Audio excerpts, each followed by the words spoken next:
السلام عليكم ورحمة الله وبركاته. أعوذ بالله السميع العليم من الشيطان الرجيم. بسم الله الرحمن الرحيم. الحمد لله رب العالمين ولا عدوان إلا على الظالمين والعاقبة للمتقين. اللهم صل وسلم وبارك على عبدك ورسولك محمد صلى الله عليه وسلم وعلى آله وصحبه وسلم تسليما كثيرا. First and foremost, forgive me for drinking this in front of you all. Sheikh Muhammad brought this for me as a gift. So apparently this is the famous place, the Coffee Bean. And he said I can't leave without having one of these. And this is the most incredible coffee slash whatever it is that I've ever had in my life. So it's pretty good. You guys should be proud of that. I'm very happy to be here. Do I have to stand behind the podium, by the way, or can I move? I can move around? Okay. Jazakumullah khair. So if it's okay with you all, just so I don't feel constricted. I'll try not to make you work too much, though, inshallah ta'ala. I'm very happy to be here, alhamdulillah rabbil alameen. Let me just say off the back, mashallah, what an impressive community that you guys have. What an impressive community, alhamdulillah rabbil alameen, that everything is, I was just about to talk about how everything is so organized, but everything is so organized. Or I thought it was until just now. I have never in my entire traveling around the country seen a masjid that's to this detail with every single little thing. That's from Brother Adam's extensive planning. May Allah subhanahu wa ta'ala reward him, and may Allah subhanahu wa ta'ala grant him the highest level of Jannah, inshaAllah. To Sheikh Muhammad's hospitality, to everyone's just pure organization. And it's very impressive, and you should all feel very blessed to be part of this community. Alhamdulillah rabbil alameen. I'm actually very envious. Most masajid that you go around the country, the speaker system doesn't work properly. Whenever you fly into a place, you got to figure out everything on your own. If they don't book you in a cheap motel, then you have to fight for reimbursements of hotels and stuff like that. So from the treatment of the imams, it's terrible usually. To the quality of the sound system, to the attendance, everyone is very late, and mashallah, we're starting, we said 7 o'clock, right? 7 o'clock, right? 7 o'clock was the start time, right? That was just pizza and socializing. Pizza, where's the pizza, by the way? You didn't offer me? Okay, I take it back with the hospitality thing. I didn't get any pizza. So, but mashallah, everything has been wonderful. Alhamdulillah rabbil alameen. I'm very happy to be here. Now, the topic, and yes, I did choose the title. I didn't make the title up, or I didn't plagiarize the title. Jazakumullah khair. Now, sister, you can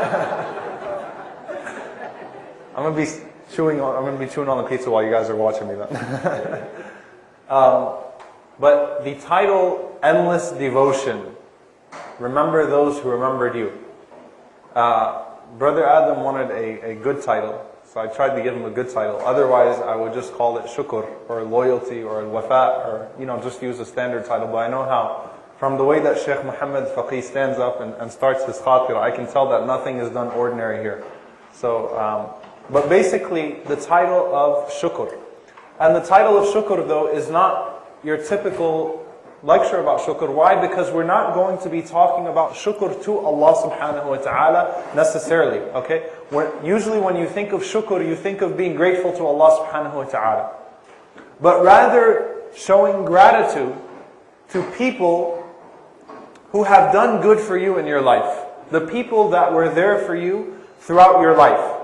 Okay? Showing gratitude towards them. And I know because I always like to browse through the previous lectures that are done at a masjid to make sure that I don't duplicate anyone else's topics. So I know that Sheikh Muhammad recently gave a talk, something in regards to shukr, reflections on Libya and those types of things. But if I'm not mistaken, that was more along the lines of shukr to Allah subhanahu wa ta'ala, right? Being grateful for what we have, being thankful for the situation that we're in. Was it along the lines of that?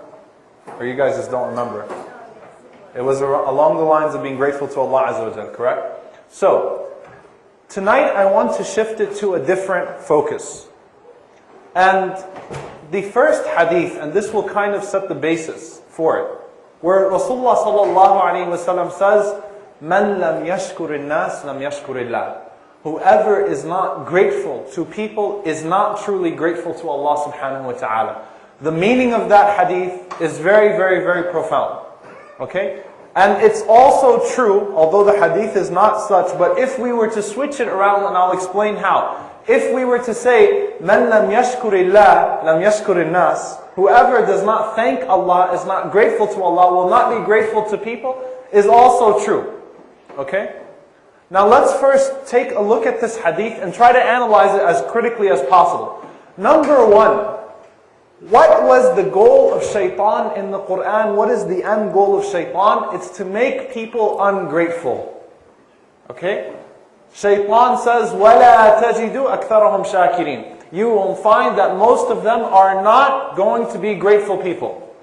Okay? Then Allah subhanahu wa ta'ala says shaitan was right. Right? Where? What ayah?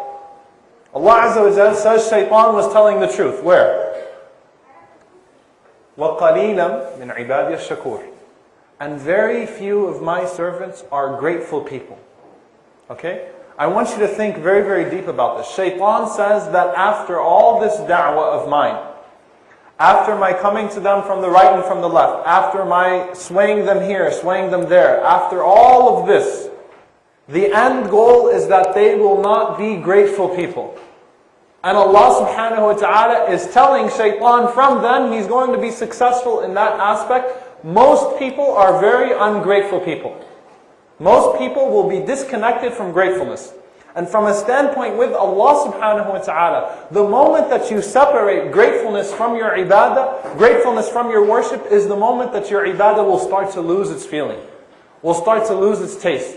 When you stop praying out of gratefulness, okay? When you stop fasting out of gratefulness, when you stop being a good person out of gratefulness, once you disconnect shukr from your ibadah, you have a problem. But now let's take it to gratitude towards human beings and remembering those who remembered you.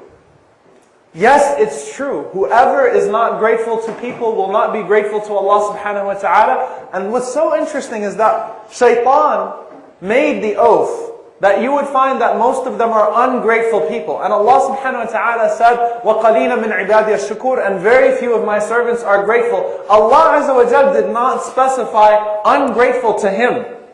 But they would be ungrateful people, that this would be a characteristic, a trait that they would have. When we talk about human beings now, being grateful and ungrateful to human beings, I said that the opposite also holds true.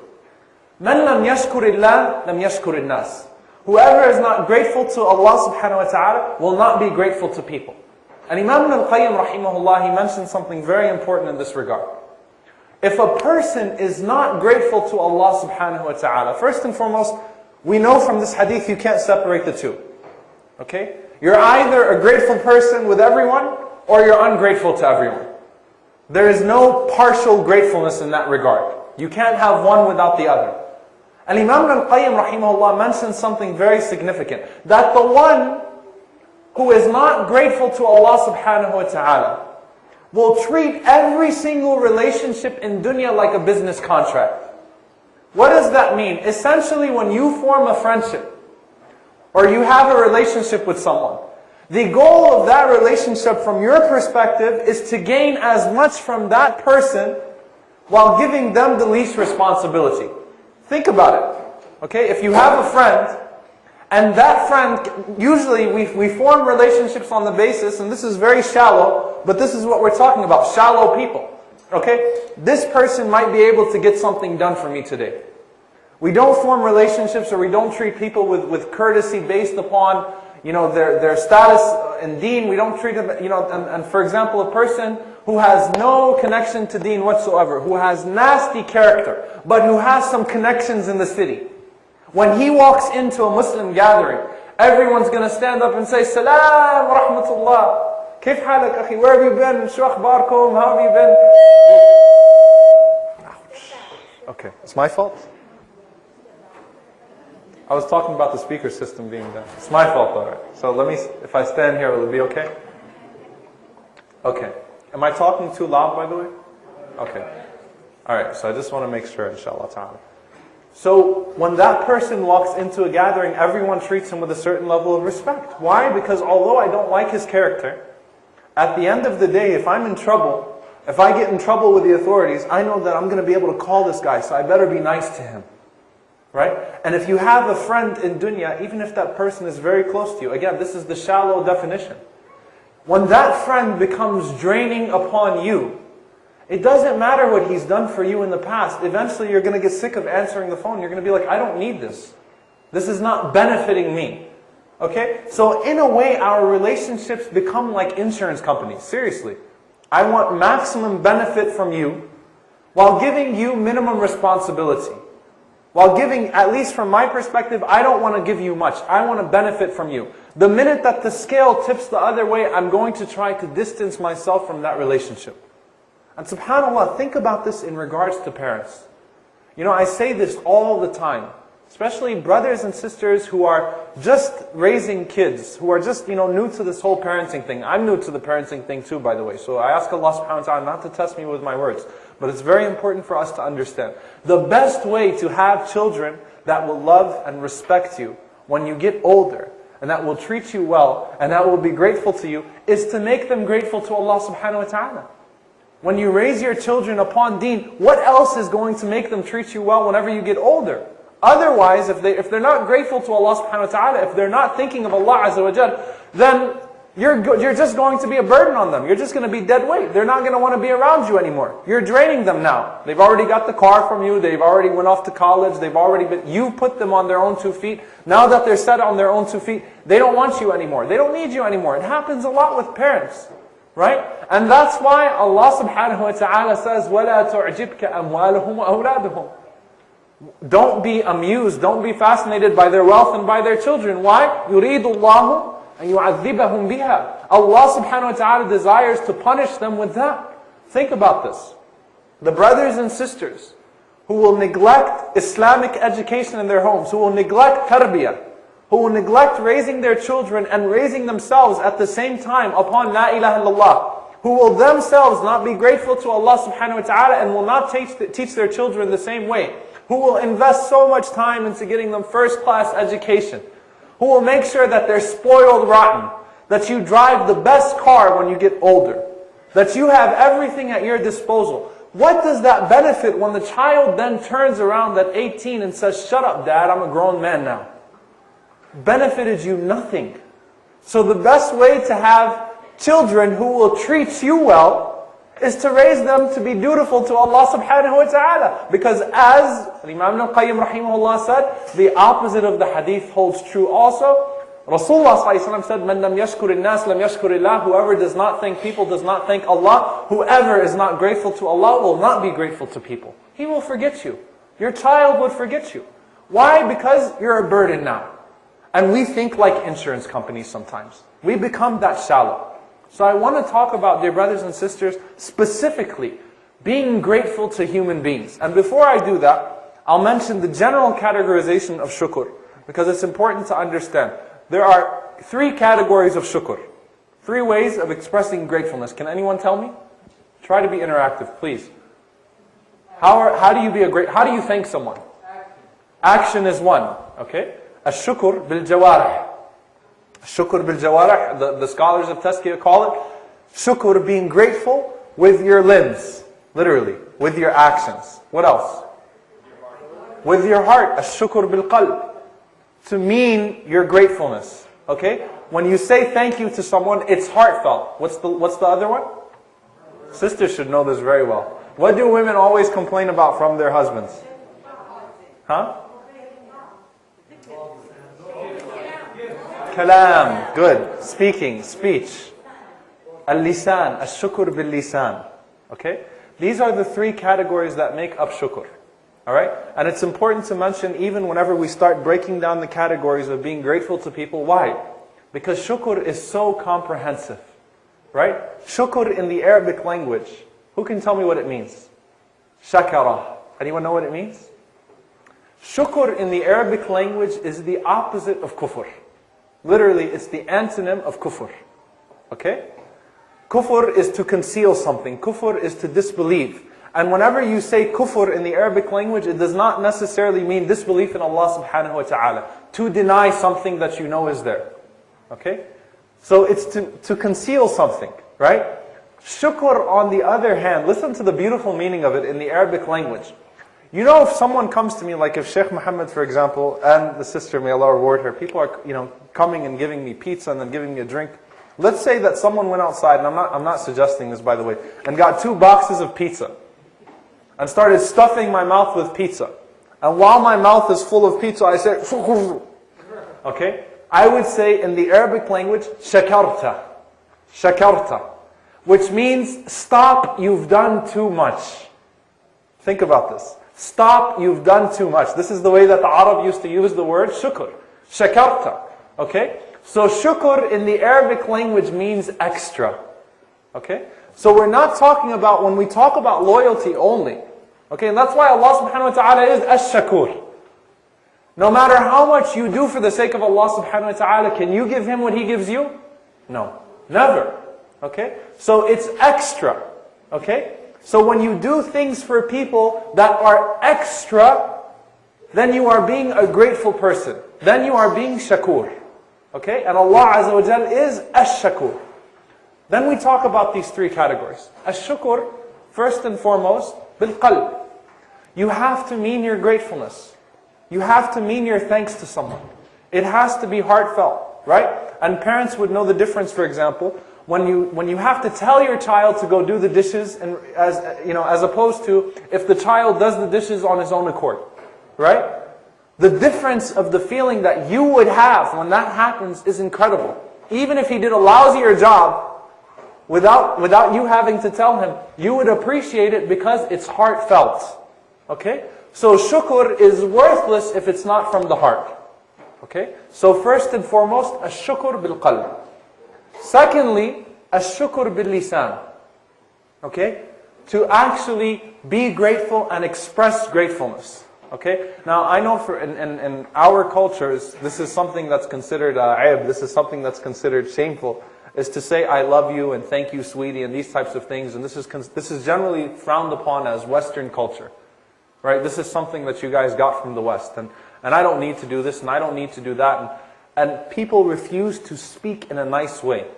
Okay? Now in regards to Allah subhanahu wa ta'ala, look how important ash-shukr bil-lisan is. Rasulullah sallallahu alayhi wa sallam said in the explanation of the last ayah of Surah Duha, وَأَمَّا بِنِعْمَةِ رَبِّكَ فَحَدِّثْ. As for the bounty of your Lord, then speak of it, then mention it. Rasulullah sallallahu alayhi wa sallam said, التحدث بنعمة الله شكر وَتَرْكُهَا كُفْرٌ.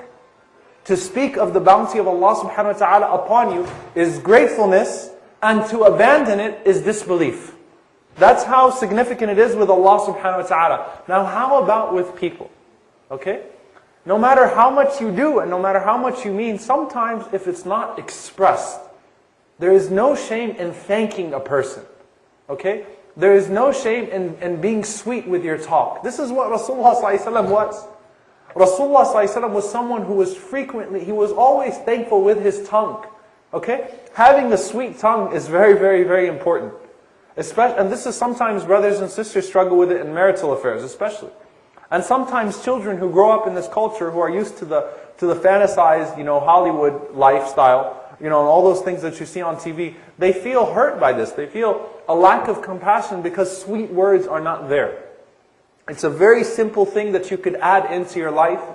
And it's expression of your gratefulness. Okay, so I'm not necessarily just talking about the tongue and those types of things. SubhanAllah, just a few weeks ago I had a couple that I was counseling. And the wife was complaining about the husband. And really the husband does a lot. He does a lot. But he never says anything nice to her. I mean, it's always just business. Like, okay, what do you want? I'll get you this. Alright, you want this? Go buy it. He's such a rough person. So I said, yeah, it wouldn't hurt every once in a while to be nice to her, to speak nicely, to say I love you to her, to bring flowers for her, to show an expression. These things are not from Western culture. These things are from Sunnah. So for example, one of the things, the Imam Ibn Qudama rahimahullah al-Maqdisi, he said that to express love, to express affection in a way that's not inappropriate, is from the Sunnah of Rasulullah sallallahu alaihi wasallam, where in whatever fashion it is. So it changes in that regard. So, the idea of kissing on the cheek every time you walk into the house and those types of things, expressions of love, expressions of gratitude, this is Sunnah.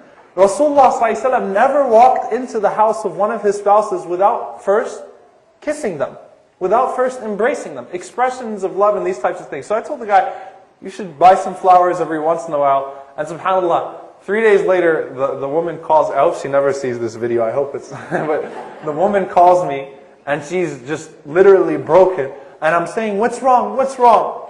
And she's so she's like breathing really hard and talking about, he bought me flowers. And I was like, okay, that's good, alhamdulillah, he bought me flowers.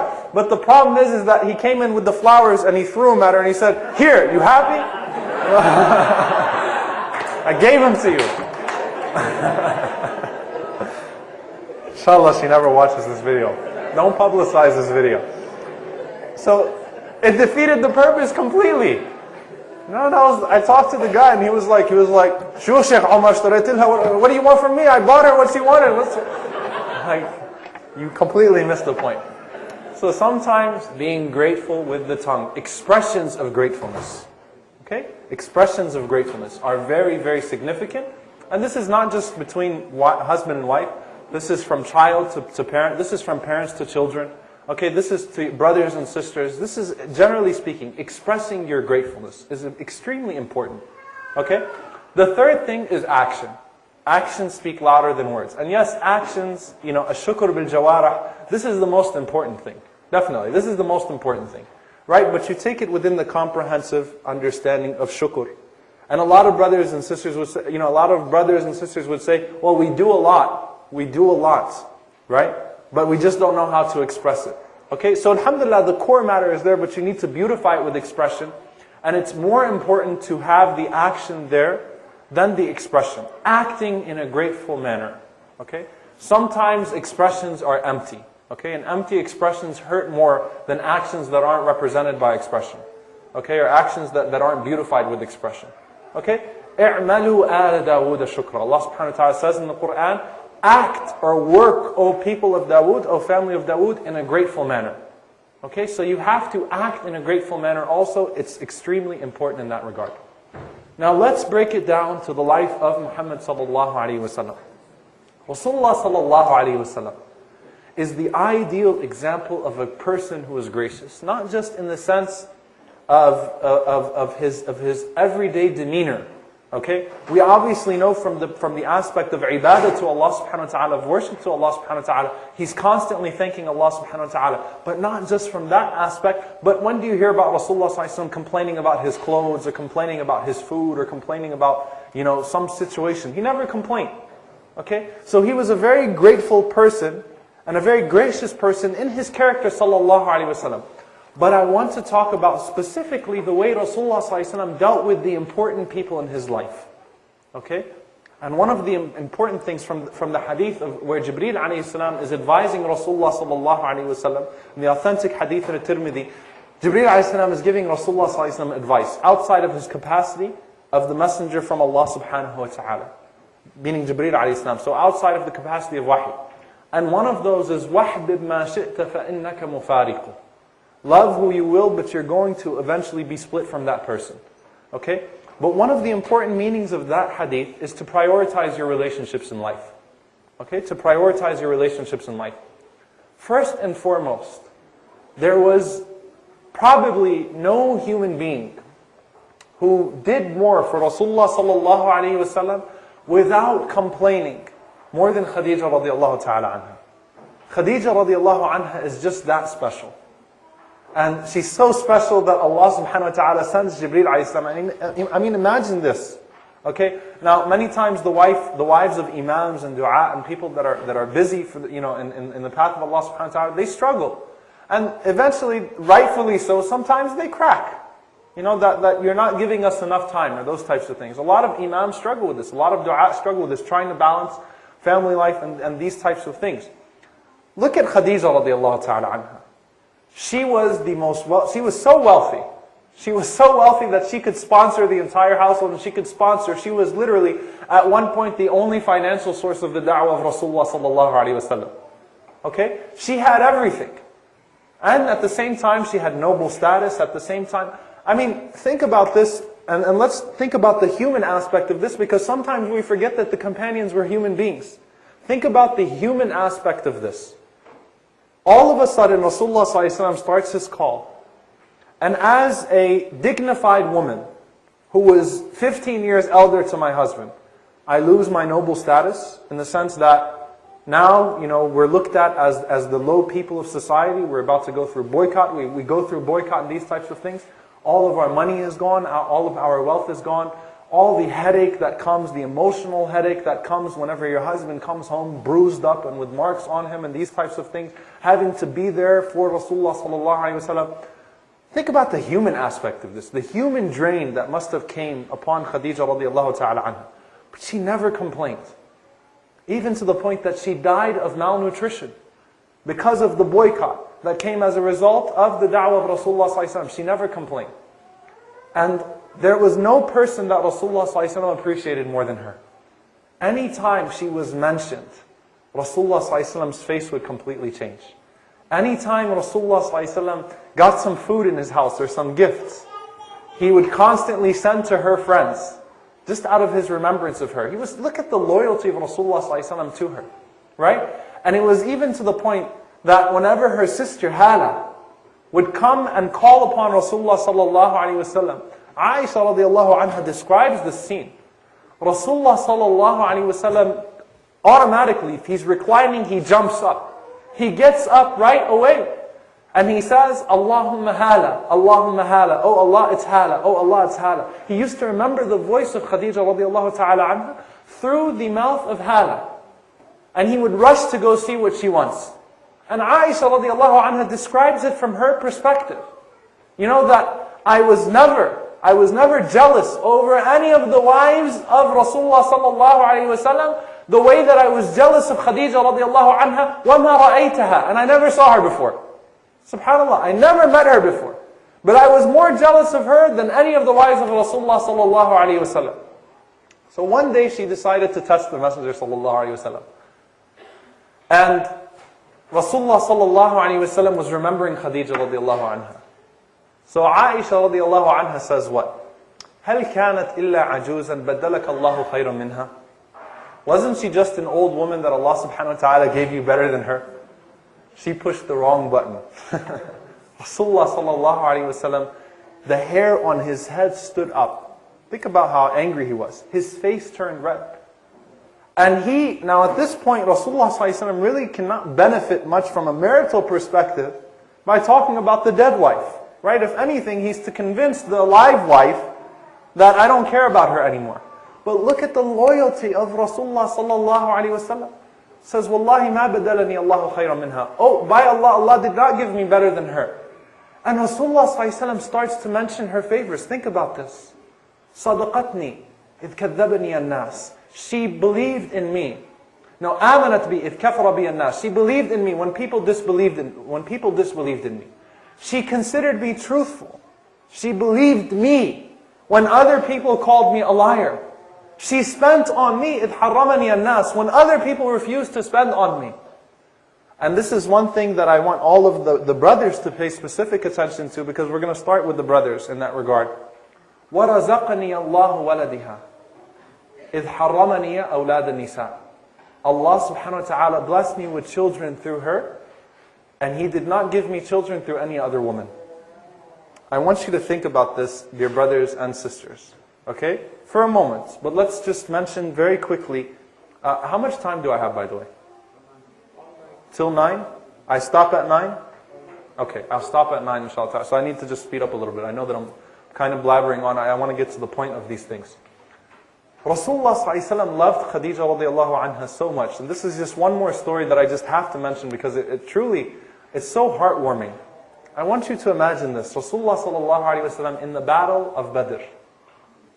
One of the prisoners that he had was who? Abu al-As, who was the husband of his daughter Zainab bint Muhammad sallallahu alaihi wasallam radiyallahu anha, the daughter of Khadija.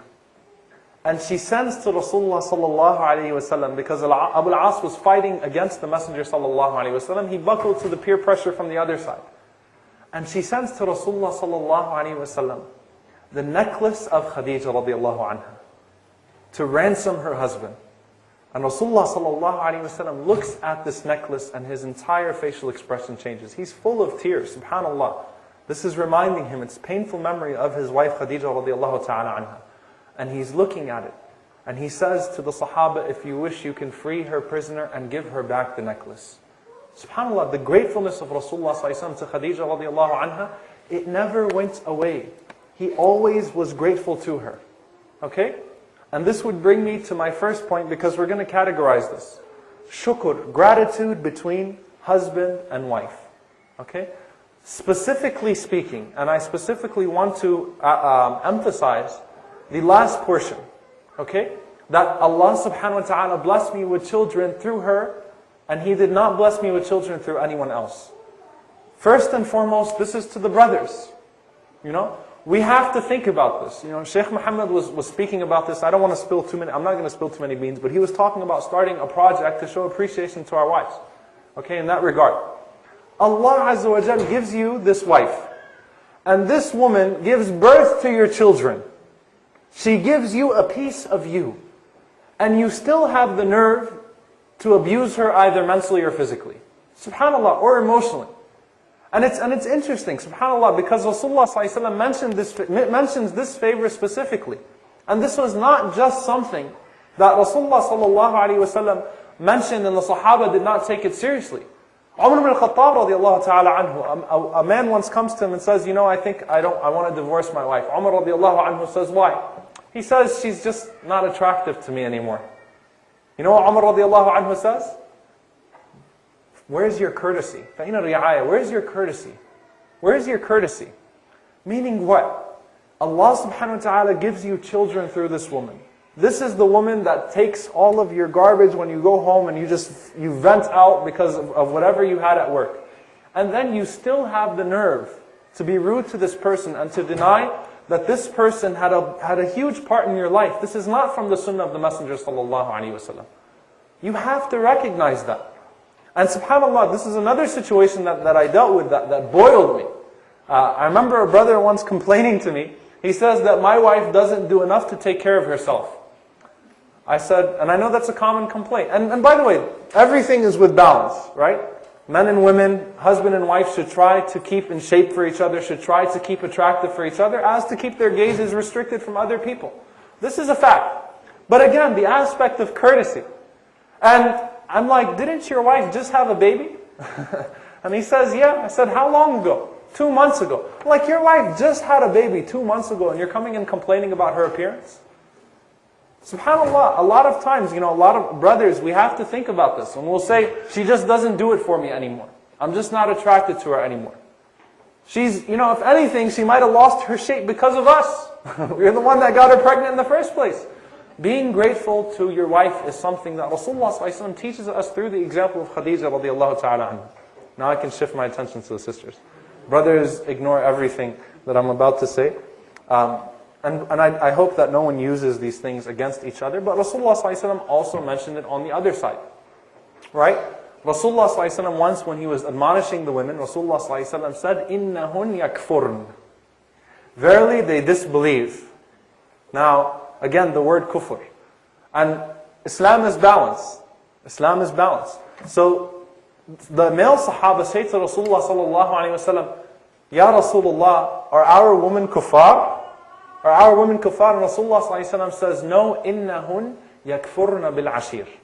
Okay?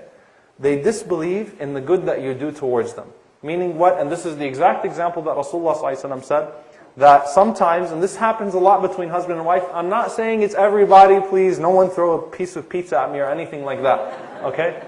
Or a chair, that would hurt. But I'm not saying everybody, but think about this. Rasulullah ﷺ said that you would do so much good and then one mistake and the answer is, I've never seen any good from you. Sometimes women use this as a tactic against men. I know because I'm the imam in my community and I've seen this many times. You've never done this for me. You've never done that for me. You've never done that. I hear the word never. I mean, from the sisters in my community more than anything else. I'm like, come on, never? Never? So you would deny everything because of one misstep. And unfortunately what that does is that fuels the other side and then that's where shaitan works his magic. Right? So it's also important for the sisters, sometimes we're idiots, sometimes we mess up. Okay? And it's important from the sisters not to deny every good thing that the husband does based upon this one mistake and said, I've never seen any good from you, you've never treated me well, you've never taken me out, the sister, didn't you just go to Disney World, something like that? You've never done this. The word never, يَكْفُرْنَ بِالْعَشِيرِ. Very, very, very important. Okay? To keep this in mind from both sides. To be grateful to one another as husband and wife is crucial. And we see it from Rasulullah sallallahu alaihi wasallam, the perfect balance in that regard. Okay? So that's the first thing. The second thing is, generally speaking, okay, when someone has done something for you, okay, a friend, a brother, a sister, a companion, someone was there for you more than anyone else. I want you to imagine the scene with Rasulullah sallallahu alaihi wasallam. Who is the most beloved person to Rasulullah sallallahu alaihi wasallam? Aisha radiallahu anha. Who next? Abu Bakr as-Siddiq radiallahu ta'ala anhu. Rasulullah sallallahu alaihi wasallam loved Abu Bakr radiallahu anhu so much. And this is an incident that happened between Abu Bakr as-Siddiq radiallahu anhu and Umar radiallahu ta'ala anhu. And they had an argument. And Abu Bakr hurt Umar. He said something wrong to Umar, and Umar radiallahu anhu became upset from Abu Bakr. Now listen to the story. Abu Bakr was in the wrong.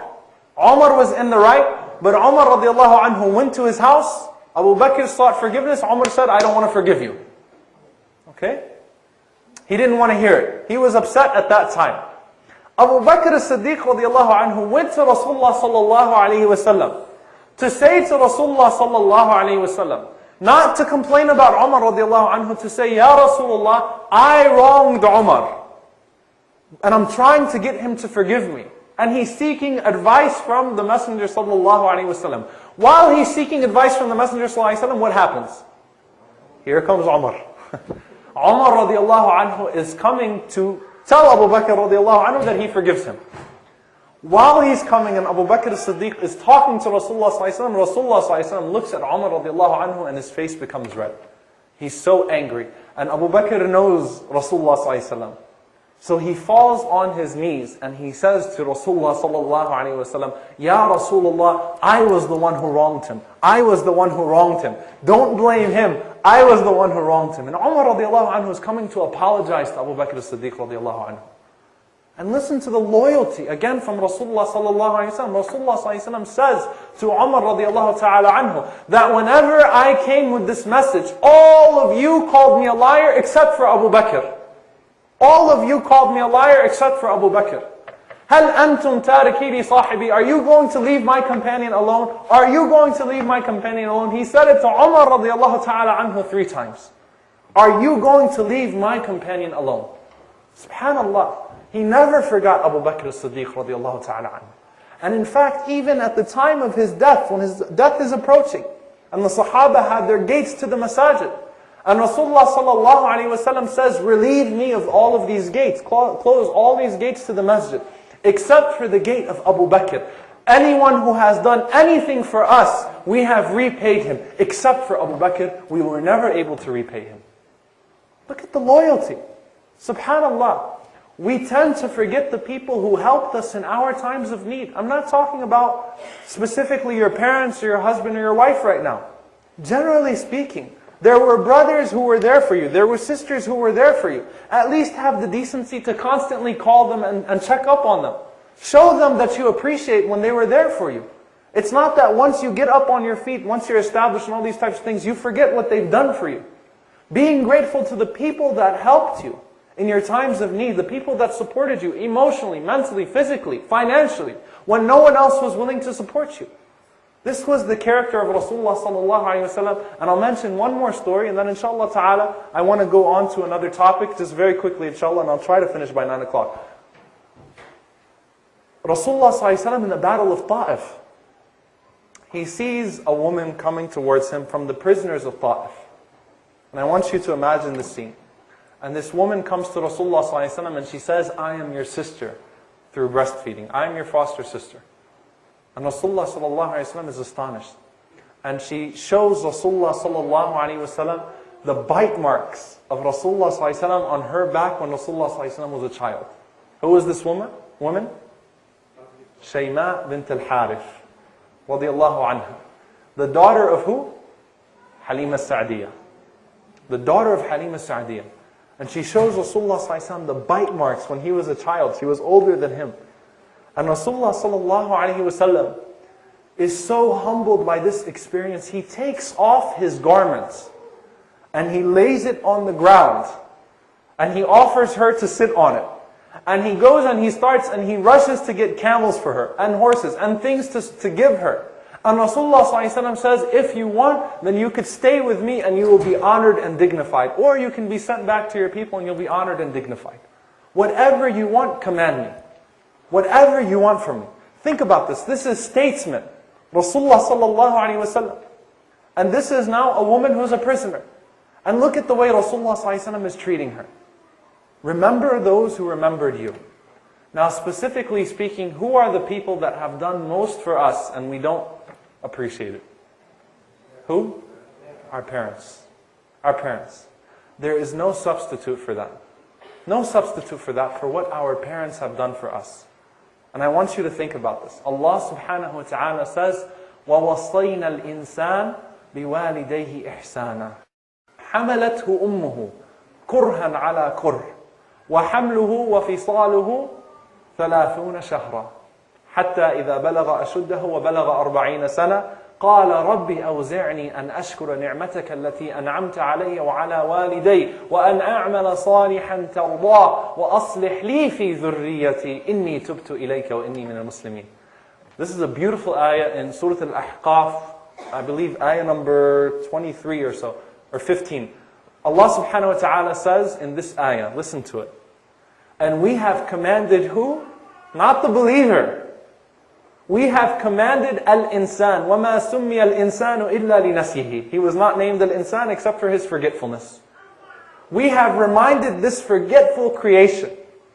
We have entrusted him with his parents to treat them with excellent conduct. حَمَلَتْهُ أُمُّهُ كُرْهًا. His mother held him in pain. Allah subhanahu wa ta'ala describes the struggle of the mother in different ways in the Quran, subhanAllah. His mother held him in pain. She conceived him in pain. She delivered him in pain. حَمَلَتْهُ كُرْهًا وَوَضَعَتْهُ كُرْهًا. She carried him in pain. She delivered him in pain. And then he went through وَحَمْلُهُ وَفِصَالُهُ 30 شهرا. His pregnancy and the breastfeeding period went through for 30 months.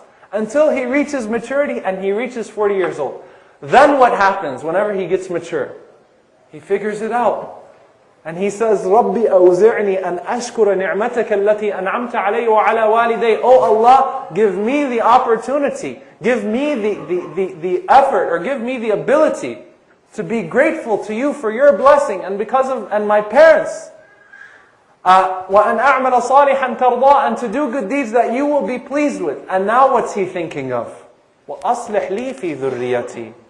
He's seeing now the struggle, because you don't see what your parents went through until what? Until you become parents.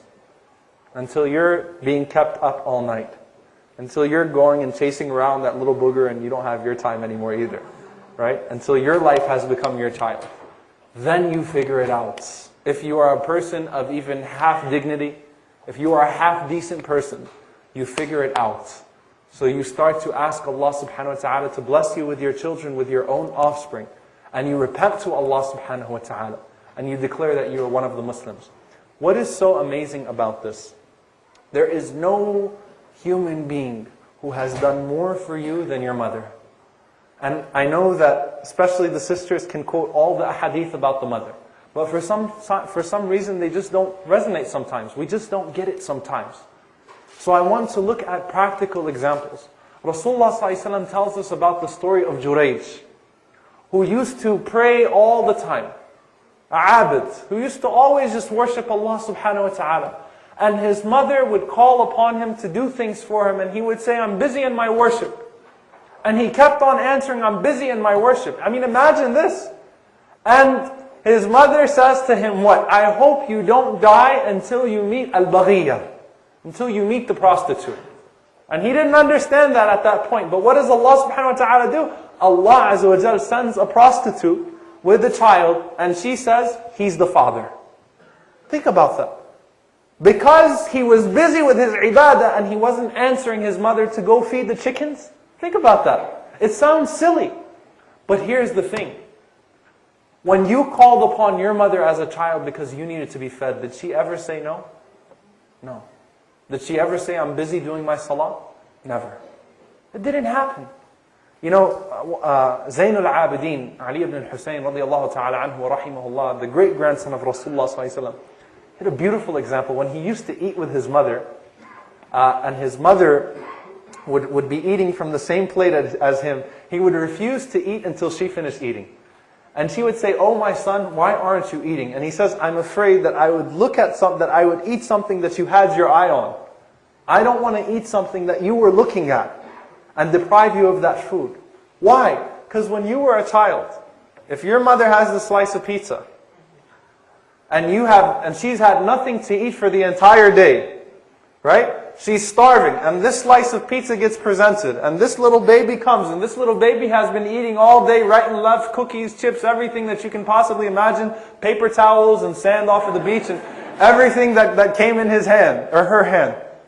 And then you're about to take a bite of that pizza. I'm not going to do an actual demonstration, although I'm really tempted to. And then the baby goes, Dad? What's going to happen? She's going to take a piece, and she's going to put it in the she's going to feed the baby. She never would have responded with no.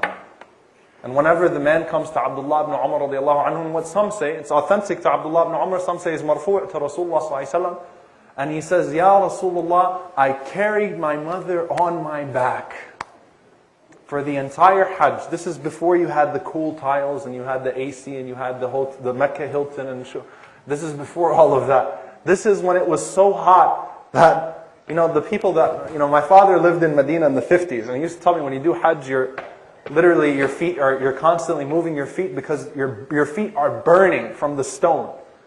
And he says, Ya Rasulullah, I carried my mother on my back for the entire Hajj. Or to Abdullah ibn Umar radiallahu ta'ala anhu. Have I repaid her? What was the answer of Rasulullah sallallahu alayhi wa sallam? وَلَا بِطَلْقَةٍ وَاحِدَةٍ. Not even with a single cry that she had in labor. She carried you for 9 months. You carried her for one Hajj and you think it's over? SubhanAllah. We are so ungrateful to our mothers in the time of marriage.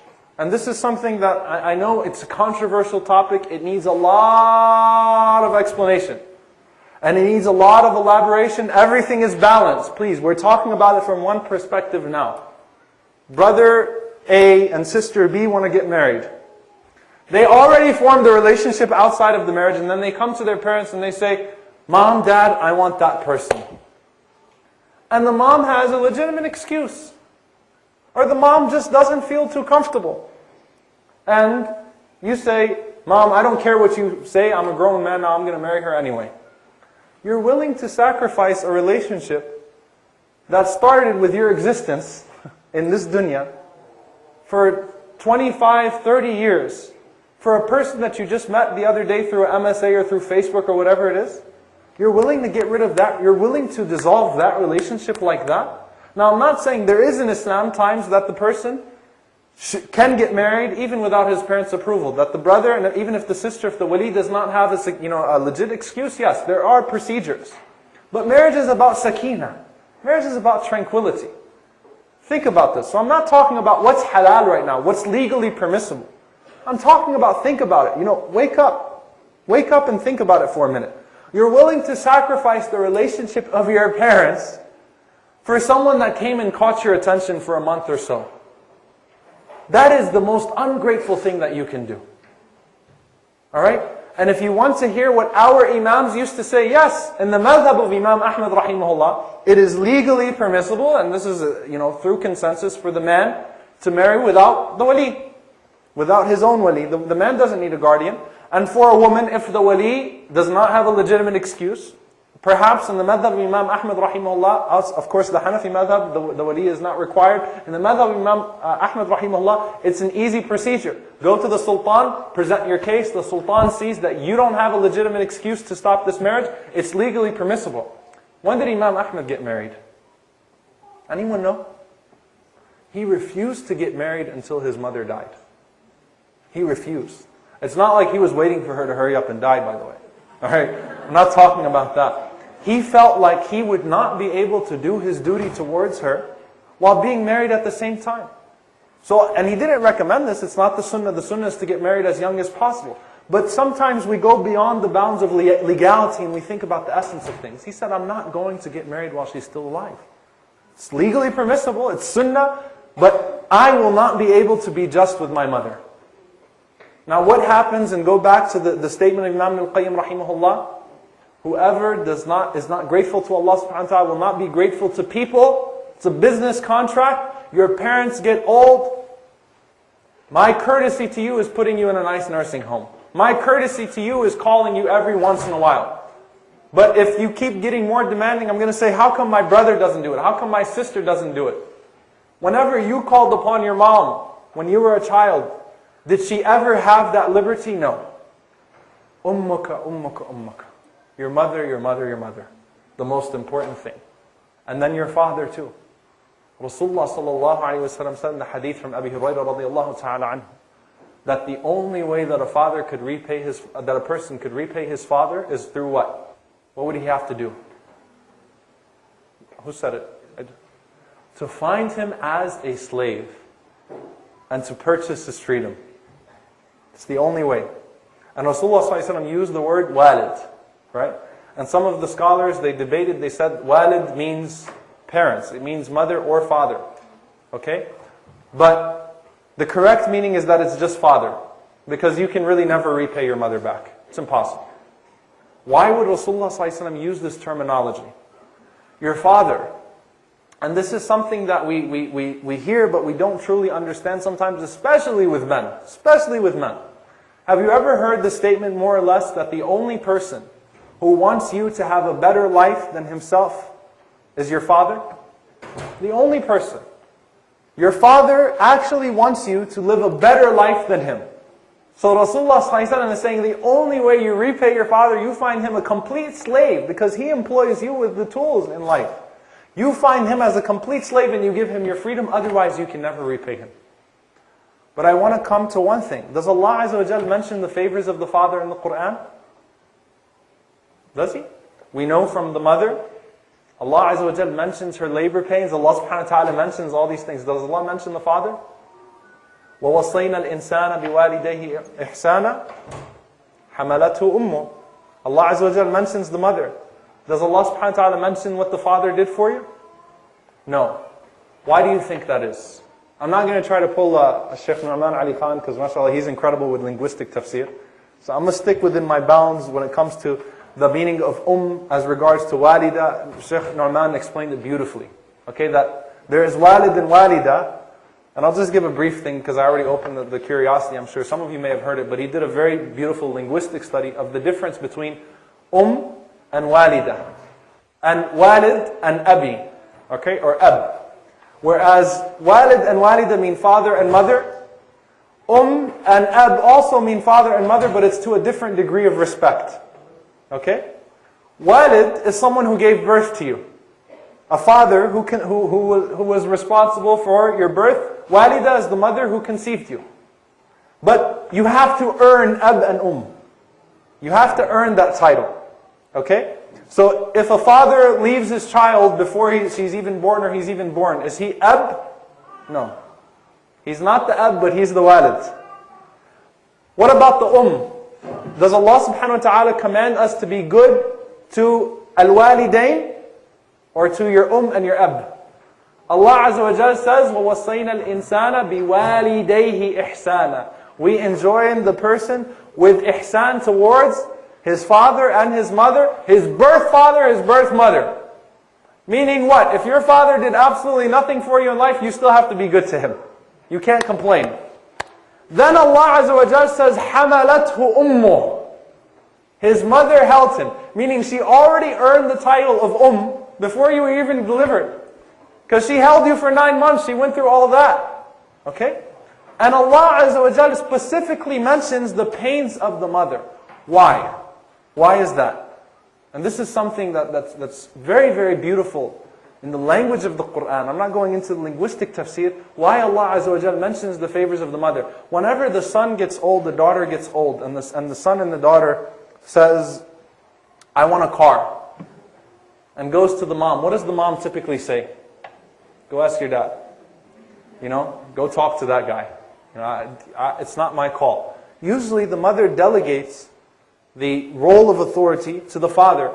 And usually the child treats the father with more respect than the mother. Why? Because my mom gets emotional, she cries too much, those types of things. Because we don't remember.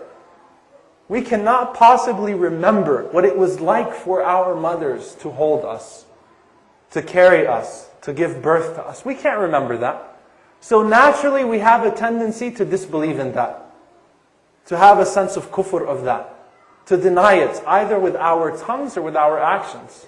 Or we don't appreciate it at all. So Allah subhanahu wa ta'ala reminds us, your mother is the one that held you. She's the one that delivered you in pain and went through all of that. Never forget that woman. Never forget her. Never forget your father. Definitely. It's not to decrease the role of the father. But we tend to forget things. We don't have very good sight of the past. We don't have very good hindsight. We can't see very far in the past. We don't remember what it was like as babies until we have our own babies. And if we're half decent people again, then we think about it a little bit more. But especially your mother, you forget it more easily. So dear brothers and sisters, in conclusion of all of this, don't always just look at things in front of you as they are. And don't just build your relationships on benefits and those types of things. Think about what people have done for you. Think about all of the people who have done things for you in your life. Be it your mother, your father, your husband, your wife, your child, your brother, your sister, a friend, someone who was there for you. And if you do not show gratefulness to that person, you know what happens on the Day of Judgment? Allah subhanahu wa ta'ala claims their right. Okay? And especially when we think about marriage, for example, especially in marriage. Because this is, and I'm going to just end on this note, inshaAllah ta'ala, where it's almost like, a cat and mouse game sometimes. Right? I'm trying to remind you of how much I've done for you and trying to remind you of what a terrible spouse you are, either implicitly or explicitly, so I can get better treatment from your side, more gratefulness from your side. Abdullah ibn Abbas radiallahu ta'ala anhu, one of the things that he used to do, what was the meaning of the word shukr, by the way? Extra. Okay? Abdullah ibn Abbas radiallahu anhu, before he used to get inside his house, what did he used to do? No one knows this? Oh man, we're in trouble. What did he used to do? Anyone know? I'm hearing murmurs. What did he used to do? You know what he used to do? He used to pull out his comb. He used to fix his clothes. He used to get all neat, get all pretty. Then he walks into the house. Most of the time, what do we do in the house? When we get to the house, what do men do when we get? What do we do when we get home?